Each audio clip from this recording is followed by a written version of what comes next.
Sa mga araw na to mga kananays is October 1, birthday ng aking panganay. Pero bago ang lahat mga kananays is Garmadel Vlog and Rydell's Vlog. Sa umagang ito ay mamamalingki nga muna ako ng aking lulutuin or handa ng aking anak. Dahil kahapon nga po katapusan po ng September, doon po sana ako mamamalingki kaso nga lang po maulan. Kaya hindi na po ako nakalabas kahapon. At pagpasensyahan nyo na po ang aking video ngayon dahil medyo magulo. Dahil nga po ako nga lang po ang nagbibideo. Bali kasama ko nga po pala yung aking bunso na namalingki sa mga oras na yan. Kaya siya na nga lang po yung inutusan kong mag-video sa akin. At hindi ko naman pwedeng ipahawak yung cellphone sa kanya pag maraming tao. Bali, bumili na nga po ako ng gulay sa mga gagamitin ko doon sa pansit ng aking lulutuin mamayang hapon. Bali, bumili nga po ako ng carrots at saka repolyo. At syempre, hindi naman po mawawala ang Baguio beans. Medyo nahirapan na nga lang po ako sa pagpili ng mga Baguio beans. Kasi yung mga ibang Baguio beans mga kananays ay talagang nalalanta na at sobrang maliliit. Kaya nagpili na nga lang po ako yung pwede pang pakinabangan. At hindi rin mawawala itong bell pepper na ilalagay natin sa pansit. At syempre itong celery. Nakabili na nga ako ng gulay mga kananays kaya agad naman akong bumili ng pansit canton para naman po may sahog konti yung ating pansit bihon. Pagkatapos ko nga pong bumili ng pansit canton mga kananays, dito naman po ako bibili ng manok dahil nga po maglilitsyon po ako ng manok. Bumili na rin po ako ng atay ng manok, pansahog din po yan sa pansit. Nung nakauwi na nga ako dito sa bahay ay agad ko naman pong inasikaso itong manok para mababad ko na. Dahil tulad nga ng sabi ko sa inyo mga kananays, 2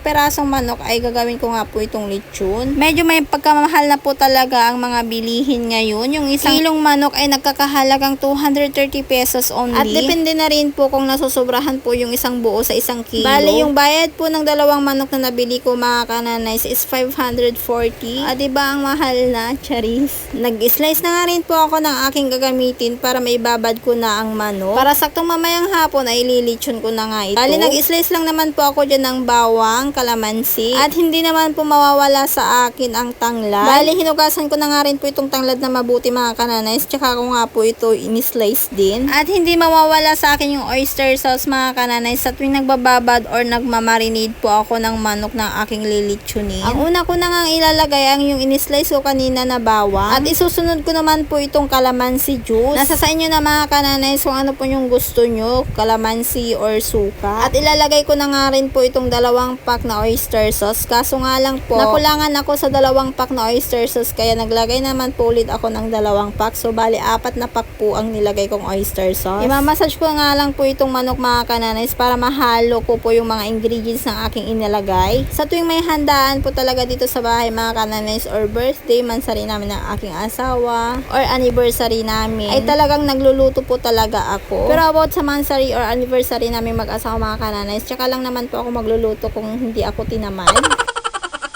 Siyempre, itong October 1 mga kananays, dahil nga po birthday ng aking panganay, dahil nga po it's 10th birthday na niya. Natapos na nga ako sa pag-ingredients ng aking lilitsunin mamayang hapon mga kananays. Ito namang karne ng baboy ay gagawin ko nga po itong kaldereta. Bali, nakapag-slice na nga rin po ako dyan ng patatas, carrots, at saka bell pepper. Bali, itong lulutuin kong kaldereta mga kananays, ito na po yung ulam namin ngayong tanghali. Bali, prinito ko nga muna ang mga carrots at saka patatas. Bakit kaya yung iba mga kananays, pag nagluluto sila ng mga kalderita, yung mga gulay ay hindi na nila priniprito. Tsaka na lang nila ilagay yung gulay pag luto na yung karne. Pero sa akin, nakasanayan ko na po talaga pag nagkalderita ako ay priniprito ko po talaga yung mga gulay niya. Dito naman sa bell pepper mga kananays ay napakasimpleng iprito lamang po ito. Kaya agad ko na nga rin pong hinango ang bell pepper ng aking prinito. At saka naman po ako nagisa ng bawang. At kung saan naman po ako nagprito ng mga gulay mga kananays, dito na lang din po ako magigisa. Gisa ko nga po itong mabuti mga kananays bago ko nga po ilagay itong karne ng baboy. Hindi lang pangalawa, pangatlong beses po ako nagluto ng kaldereta mga kananays. Halos maraming beses na akong nagluluto ng kaldereta. Igisa ko nga muna ito ng mabuti mga kananays hanggang sa mawala yung mga tubig niya. At nung nawala na nga yung tubig niya, at agad ko naman pong dinagdagan ng tubig para naman po ito ay kumulo na at lumambot. After 20 minutes nga mga kananays ay kumukulo na nga itong niluluto ko. At hayaan ko na nga munang kumulo muna yan mga kananays hanggang sa lumambot. Itong bunso ko naman naman mga kananays ay pina-open na nga niya ang aming karaoke. Nagko-concert na yung bunso ko mga kananays. Siya na nga yung unang kumanta. At ako naman mga kananays, ito naman po yung aking ginagawa habang nagluluto ako ng kaldereta. Inaasikaso ko na nga po yung mga gulay ng pansit. At saktong-sakto mamaya mga kananays ay magi-slice na nga lang po ang gagawin ko. Babalikan ko na nga po itong nilulutong kong kaldereta mga kananays. Check ko nga yan kung malambot na yung karne. At nung malambot na nga mga kananays ay naglagay na nga po ako dito tomato sauce at saka tomato paste. Kaso nga lang nakalimutan ko talaga yung green peas mga kananays. Sa tuwing nagluluto po ako ng kaldereta, nakakalimutan ko po talaga maglagay ng green peas. Tsaka ko lang naman kasi maalala mga kananays yung mga kailangan ko pag nandito na ako sa bahay.